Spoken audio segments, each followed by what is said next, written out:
It begins with the Babylonian captivity. The Old Testament, you will recall that at a certain stage the Jewish state was destroyed by the Babylonians and the Jews were exiled to Babylon. And then Babylonia was conquered by the Persians and the Jews were returned to the land of Israel.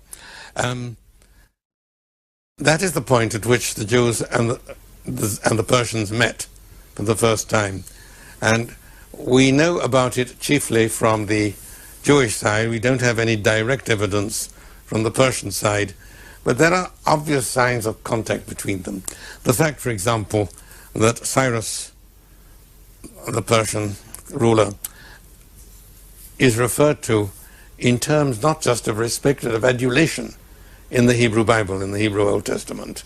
He is given a sort of messianic status and obviously enormous respect and even adulation for this Zoroastrian monarch. There must have been something more in that than the fact that he treated them more kindly than his predecessors and allowed them to go back home. The question is, why did he allow them to go back home? Again, I think one must somehow discern, though it's not difficult, it's very difficult because of the lack of evidence, that these two recognized each other. Remember that virtually the whole of the ancient world at that time was polytheistic and idolatrous. And these were two religions which were neither polytheistic nor idolatrous. And it seemed that there was a sort of mutual attraction and respect between them.